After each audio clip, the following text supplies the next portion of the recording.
राम राम जी। मुझे आप लोगों से बहुत ज़रूरी बात करनी है क्योंकि मैं 2 दिन से बहुत ज़्यादा परेशान हूँ क्योंकि कंटिन्यू मेरे पास डीएम आ रहे हैं कि ये जो लखनऊ वाला इंसिडेंट हुआ इसमें मैंने कुछ बोला क्यों नहीं, एक्शन क्यों नहीं लिया, थप्पड़ क्यों नहीं मारा। क्या करो? राम राम। रुक रुक, कुछ लगा है? हटाओ हाथ। अरे हाथ हटाओ। अरे यार हाथ हटाओ ना भैया। ठीक है। और कुछ लोग मुझे ही गलत समझ रहे हैं, कुछ मीम्स पे लिख रहे हैं कि ये तो हंस रही थी, मजे ले रही थी। कि पब्लिक में कोई मुझे ऐसे टच करके जाएगा उसमें मुझे खुशी होगी, मुझे मजे आएंगे। सारी बात ये थी कि जब इनका सॉन्ग के लिए मेरे पास कॉल आया तो मैंने सारी चीजें क्लियर कर ली थी कि इसमें ऐसा वैसा कॉस्ट्यूम तो नहीं है, कोई डबल मीनिंग लाइन तो नहीं है और इसमें ऐसा वैसा सीन तो नहीं है। और मैं शूट पर गई, शूट पे सब कुछ नॉर्मल था, मुझे कोई प्रॉब्लम नहीं हुई।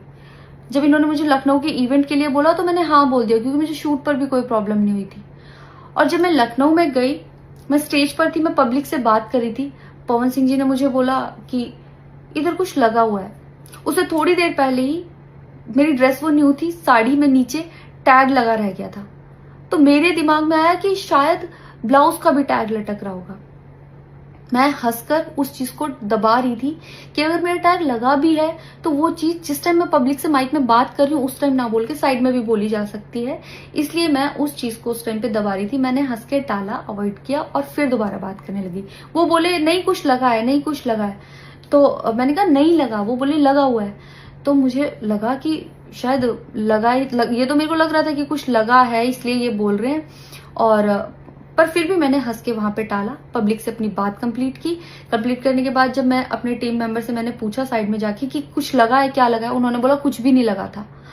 जब मैंने देखा मेरे सच में कुछ नहीं लगा था, तब मुझे बहुत ज्यादा बुरा लगा, गुस्सा आया और रोना भी आया। लेकिन मुझे ये नहीं समझ आया कि मैं अब क्या करूं यहाँ पर, क्योंकि जहां मैं गई थी लखनऊ में, पवन सिंह जी खुद भी वहीं के रहने वाले हैं, उसी जगह पर इवेंट था। जितना वो क्राउड था वो सारा उनका फैन बेस था। उनको भगवान बोल रहे थे और भक्त बोल बोल के उनके पैरों में गिर रहे थे। वो उनका फैन बेस था, क्राउड था। तो मुझे समझ नहीं आया कि मैं क्या करूं। अगर मैं कुछ भी बोलती तो क्या वो लोग मुझे सपोर्ट करते? मेरे साथ कुल 3-4 बंदे यहाँ से गए थे, तो वहां जितना क्राउड था क्या वो लोग मेरा साथ देता? मैंने सोचा मैं बैक स्टेज जाके बात करूंगी। इतनी देर में थोड़ी देर रील्स बन के अचानक से वो उतर के चले गए बीच में ही इवेंट के। थोड़ी देर मैंने रील बनाई, अनाउंस ये किया गया कि अभी इवेंट दोबारा स्टार्ट होगा। डिनर के लिए अनाउंस कर दिया गया, मैं भी उतर के चली गई और इवेंट वहां पे खत्म हो चुका था। अनाउंस किया गया था सिर्फ कि दोबारा होगा। नेक्स्ट डे जब मैं घर आई तो मैंने देखा ये बहुत बड़ा मैटर बन चुका था।